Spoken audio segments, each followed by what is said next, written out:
Hey, how's it going, everybody? ScottSpreitzer here with DougUpstone. We are DocSports.com. I want to welcome in all the VSiN listeners and viewers. We're talking a little bit of NFL, and Upstone and I are going to be here all month long, every week, cutting new over-under wins totals for college and pro football, and maybe some futures thrown in the mix. Looking forward to that. But we're going to kick things off this week in the NFL as we head into preseason football in the Hall of Fame game.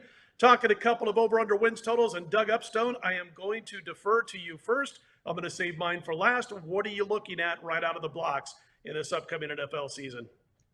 Well, I'm looking at the Green Bay Packers. Now, the Green Bay Packers have won 13 regular season games each of the last 3 years under Matt LaFleur, and there's no reason to think, at least to me, that they can't at least approach that total yet again.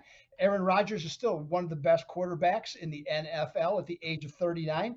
Yes, the loss of Davante Adams certainly matters to this team, but they're going to get back Robert Tonyan at tight end. So I wouldn't be at all surprised if this team has a little more tight end focus, especially early in the season. The running game should still be strong with Aaron Jones and his complementary backs from that standpoint. Defensively, though, I think this is where the team continues to grow.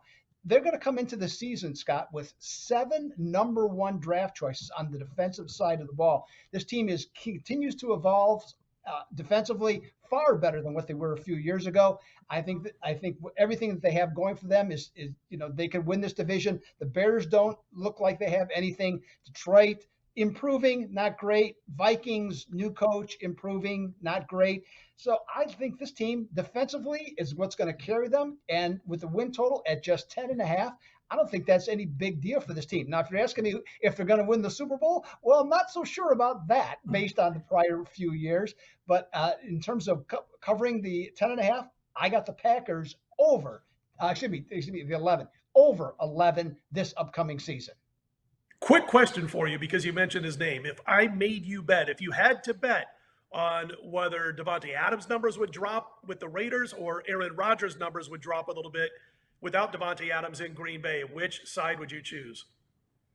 I guess I would have to go with Rodgers slightly, okay, from that standpoint. But I don't. Well, and now if you're talking complete yardage, I don't know that Davante Adams would match his yards that he's had the last couple of years either, especially for a full season. So if that's the criteria, I could see them both dropping a little bit, to be perfectly honest. Good stuff. Doug Upstone over on the Green Bay Packers wins total, sitting at 11 as we speak. I'm going to look to a little bit of a different kind of wins total, and it's the Seattle Seahawks that I'm going to be talking about. I'm looking at their division wins totals, which are 2. Obviously, they have 6 games within their division. Let me start by mentioning that I believe the Seattle Seahawks might be in the running for the worst team in the NFL this season. What a shame the way this organization has dropped off over the last few years. But they're right there with the Falcons and Texans, and maybe they're slightly better than Houston. Maybe they're slightly better than Atlanta. But they're down there. They're definitely one of those lower tier teams. And, for me, it all really began just in the last couple of weeks when I heard Pete Carroll saying that Geno Smith was the man to beat at quarterback, that he's leading the charge for the starting position of the Seahawks quarterback, number 1 quarterback for 2022. And first thing I said 3 words, 4. I can't count. You promised there'd be no math. I said, are you kidding me? Geno Smith? We used to say, when I was doing a lot more radio back in the day when Geno was at West Virginia, we used to use the phrase over like his last 4 or 5 games of his senior season when we found out that he struggled badly with defenses that used a lot of pre-snap movement. We used to say, Geno can't read. It was as simple as that, as in Johnny can't read, because he just fell apart when he took on Kansas State, Texas Tech, and everybody started copying what they were doing against Geno. And his potential Heisman campaign became an absolute bust. He's still been in the NFL, so I got to tip my hat to him for that. Made a lot of money over the last decade in the NFL, but still not a starting quarterback by any means, in my opinion, in the NFL. But they've got 2 games each against the Cardinals, the Niners, and the Rams. You look at the wins totals of those teams, and I let the books do some of the work for me and find out where Seattle sits. Arizona's wins total 8.5. San Francisco's 10. The Rams 10.5 and 11. The Rams will be a contender for another Super Bowl appearance. I think the Niners are going to be better with Trey Lance than Jimmy G because of his style of play, being able to run the football.